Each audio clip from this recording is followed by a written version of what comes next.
Hi guys! Welcome back to my channel, and for today's video is dito tayo sa Barangay Paligawan, Silang, Cavite. And dito sa likod ko is meron tayong available na property which is last 11 lots, and meron po siyang minimum cut na 300 square meter. And siya guys, actually maganda yung property kasi ito siya, developed na siya. So gagawa na lang dito ng guardhouse. Yan. And then dito is lalagyan din ng ating concrete roads. Yan, malapad siya. Along Barangay Road yung ating property. Ayan. So, pag search nyo sa Google Map, yung Barangay Paligawan, Barangay Hall is dyan lang po siya, katabi niya lang yun. So, andin na yung katabi na tong property na to. And, palabas po dyan, pag dinaretso natin, is around 10 to 12 minutes is going to Aguinaldo Highway. So, papakita ko sa end of the video, yung video natin from this property going sa highway. And to Tagaytay is around 12 to 15 minutes naman po siya, sa may Starbucks Tagaytay. Ayan. So, here, lakad tayo, ituturo ko yung mga available lots natin, no? So, alright, let's go. And kaya maganda rin yung place na to guys for retirement investment or for your rest house kasi malamig po yung weather dito. Ang above sea level po nitong Barangay Paligawan, Silang, Cavite is around 480 meters above sea level, kaya malamig. Sa Tagaytay is around 550 meters above sea level. Yeah. So, panoorin nyo sa end of the video yung video natin from the property going to Aguinaldo Highway para makita nyo yung kanyang accessibility. Pero may mga tricycle na dumadaan dito. But yun, kung gusto nyo siya i-search yung exact location, search nyo lang Barangay Paligawan Hall. Barangay Paligawan Hall, katabi lang siya nito. Doon lang siya sa may tindahan doon malapit. Alright. So, tara, lakad tayo para turo ko sa inyo yung mga available lots natin. Alright. So, ito yung concrete road. With drainage yan. No? And this one guys is any house design po siya. And then, pwede kayo magpagawa sa contractor sa labas. So, perfect na perfect if you are looking for your dream house with you and your family. If you are an OFW or you are, alam mo yun, naghahanap ka ng retirement lot na malamig yung area. And sabang naglalakad tayo guys, maganda nito is paliparan muna natin siya ng aerial shot para makita nyo kung ano ba yung vibes or yung environment sa palibot na itong property natin. So, papakita natin yung ating drone shot. Yung makikita nyo rito, in 3, 2, 1, ito po siya.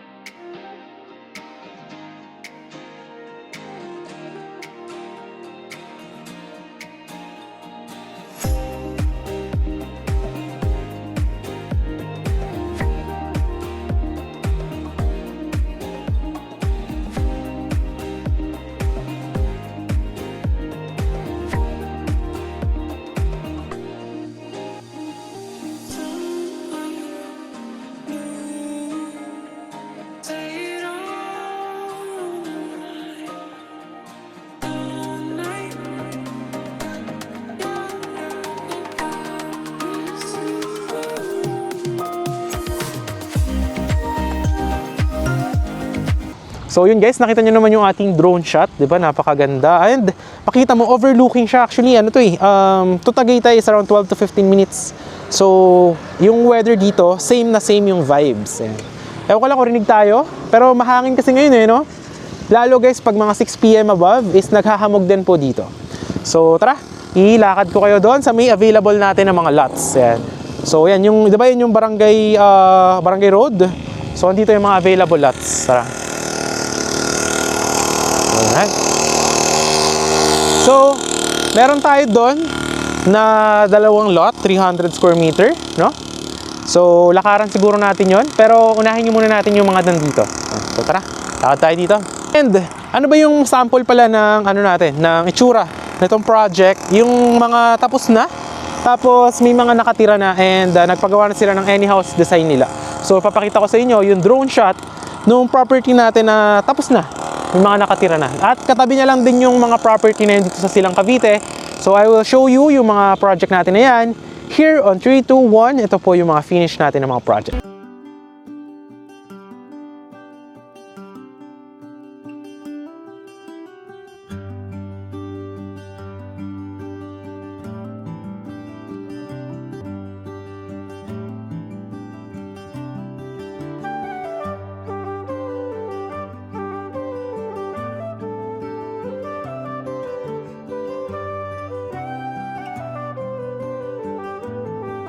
So, alright guys, so galing tayo dun sa may gagawin na guardhouse. So, dito yung first natin available na 2 lots. Ayan. So, ito siya guys. Ito yung isa. 300 square meter. Ayan siya. So, kapag tinurn over yan sa inyo is, i-clear out pa po yan. And lalagyan din dito ng pathway. Ayan. So, yung drainage na to is tapos na. So, tara, turo ko sa inyo. Ito. So, yan. So, lahat ng property natin here is meron siyang underwater drainage. Ayan, makikita nyo yan dito.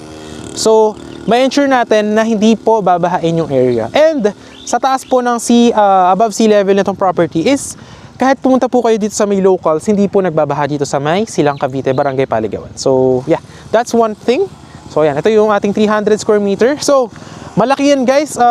Pwede natin ipa-request yung lot plan. Yan, yung lot dimensions of this one. Yan. So, ito yung 300 na isa. Then, 1 meter here. Yan, dito gagawin yung pathway. Ayan. Then, there will also be lines for electricity and water. Yan, dito. And yung dulo, yan, may perimeter fence din siya for the security of our property. Ayan siya, yung perimeter fence. Ayan. And, one way in, one way out po. Alright. So, katabi niya, nung 300 square meter na yan, hanggang doon pa yan guys, so sa may dulo.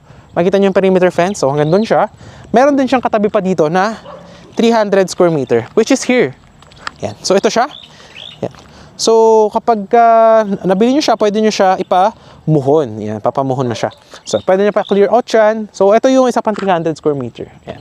So, yan. Ito siya. Actually, maganda, no? Malapad siya. Malapad. Then, we also have here one lot. Turo ko sa inyo.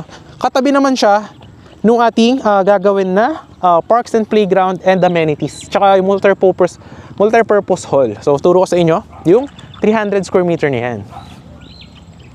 Ayun guys, so yun yung mga drainage natin. Diba? Ganda. Yan.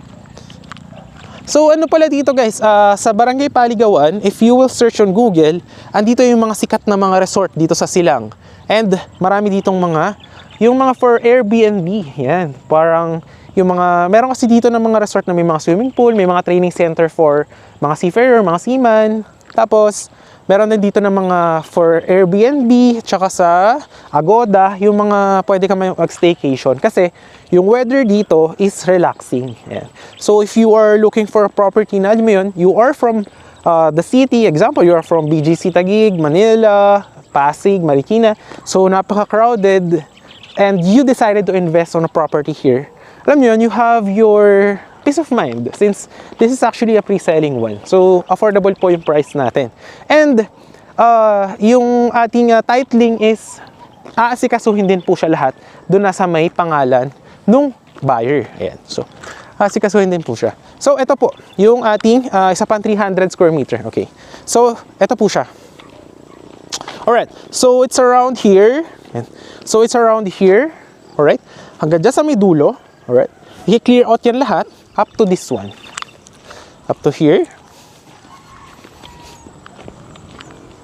Alright. So, hanggang dito guys. Ayan o, hanggang dito sa may stick. May stick dito na pula. So, hanggang dito siya. Ayan.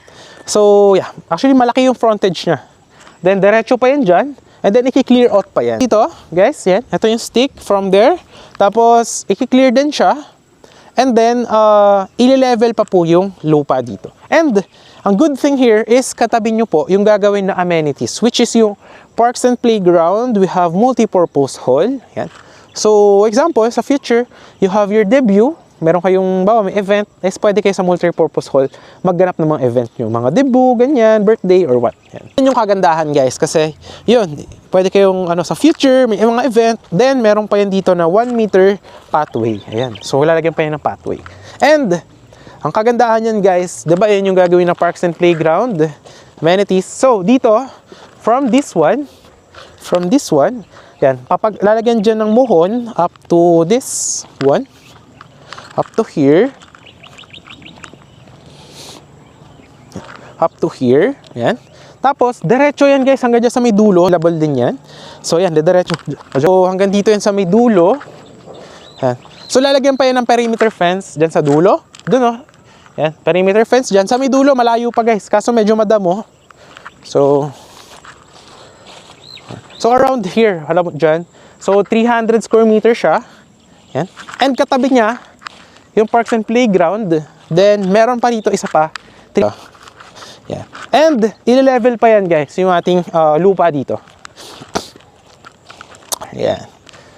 Alright.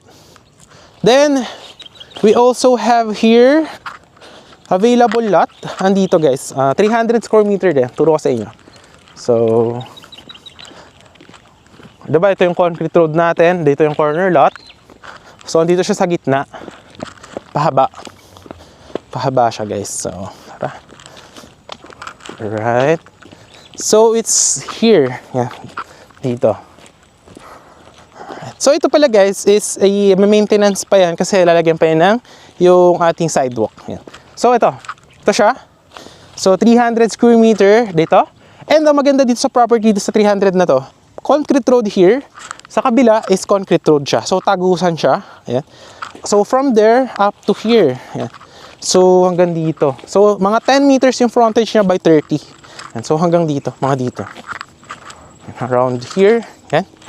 Tapos, pahaba siya. Hanggang doon sa dulo. Alright? So, yan yung available natin. Then, ituro ko naman kayo doon sa may kabila. Alam nyo maganda dito sa future, pagka may house na kayo dito, tapos, alam mo yun, you are relaxing here, is pwede mo siya ipa-Airbnb sa future, no? Bawa, nilagyan mo siya ng house mo, kahit small lang, any house design naman siya, lagyan mo siya ng pool, pwede mo siya pa-Airbnb sa future, diba? Kung hindi ka naman lagi napunta dito sa location. Ang maganda kasi dito, you have LTE signal, tapos malapit din siya sa Tagaytay, sa mall, sa Hacienda Mall, malapit lang din, mga 15 minutes. Tapos going to Expressway, to Calax is very near lang din. So around, siguro going to Calax, let's say mga 20 minutes. You're on Calax to SLEX to Manila, Skyway.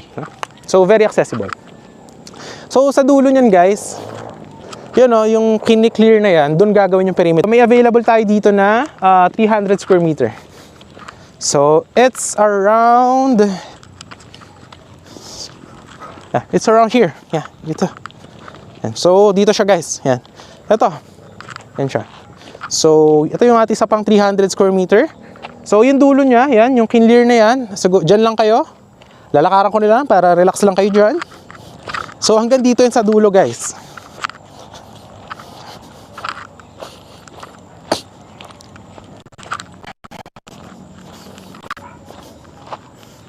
Up to here. Very big, di ba? Malaki no? Hanggang dito. Yan. Tapos, pahaba. Pag ganyan siya.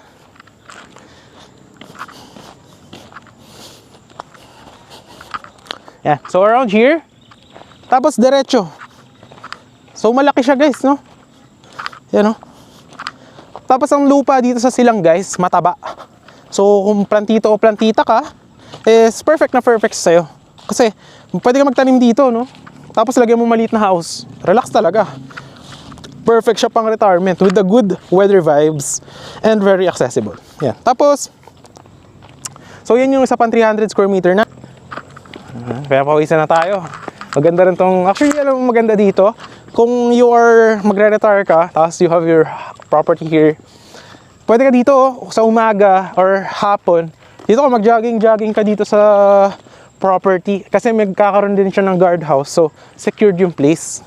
You know, jogging ka dyan, ikot-ikot ka dyan, no? So, parang healthy life ka talaga. Tsaka malapit lang to sa ano, tawag na to? Sa mga bilihan ng mga isda, chicken, ano ba mga kailangan natin? Tubig, gas, gasol, yan. So, yung isa pa nating available, ito maganda kasi end lot siya. Anong meaning ng end lot? Ikaw yung nasa dulo.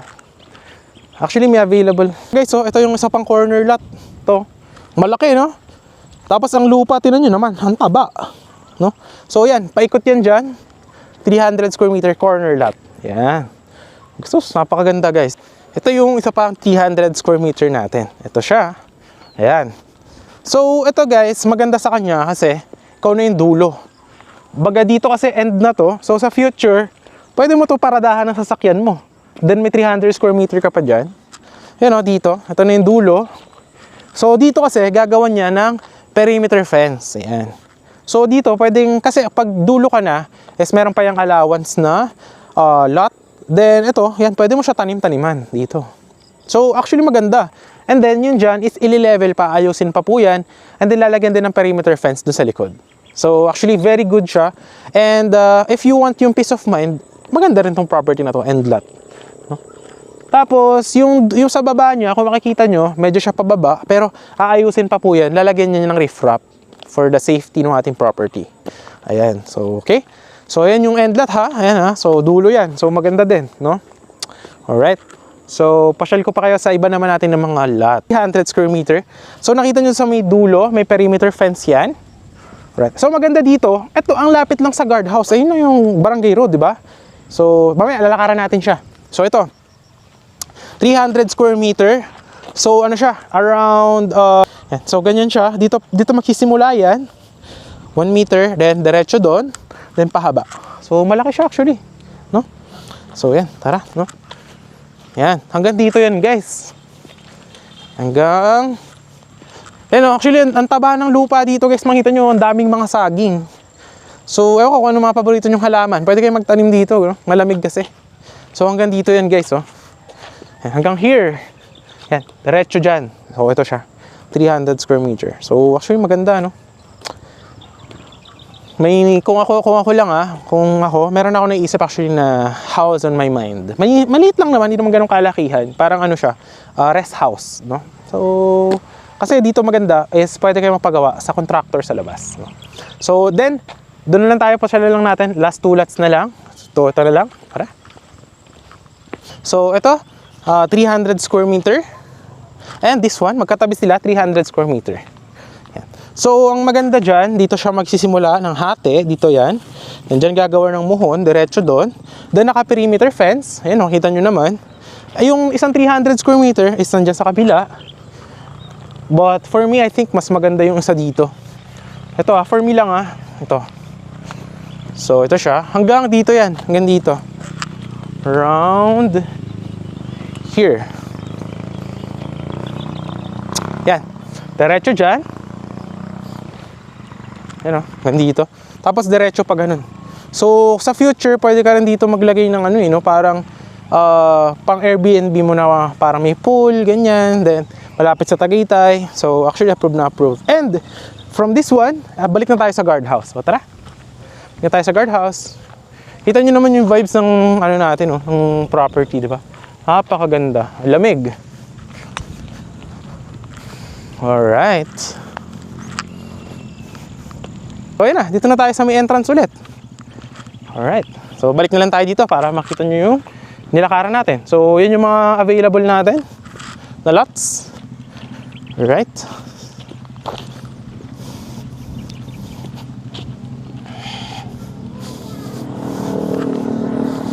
Alright. So, yan. Nakabalik na tayo dito sa ating guardhouse. Yan. And dito na ulit yung perimeter fence natin. Ayan. So, that's our property tour for today. So, nakapag-workout tayo ng walking. Siguro nakaburn tayo ng ilang calories. So, yan. Pero actually cool weather, no? Ayan, ngayon is, kita nyo, 5:40 na. 5:40. And yan, nagsisimula na lumamig po dito sa property. Ayan. So, maraming salamat sa panonood, guys. If nandito ka pa sa dulo. And ipapanood na lang natin yung ating video from this property going to the highway. So, yun guys, maraming salamat sa panonood. And if you are interested with this one, nandiyan na yung Viber and WhatsApp ko sa may ating gilid. Ayan, message mo lang ako. So, limited lots na lang po siya. And, yun. Maraming salamat. And if you are abroad, yan. So, I hope you are having a great time. Siguro, pauwi ka na rin dito. And you are interested here. So, message mo lang ako if you are interested. So yun guys, maraming salamat sa panonood. So isa-swipe ko na to and I will pop up the video of this one to the highway. Babush!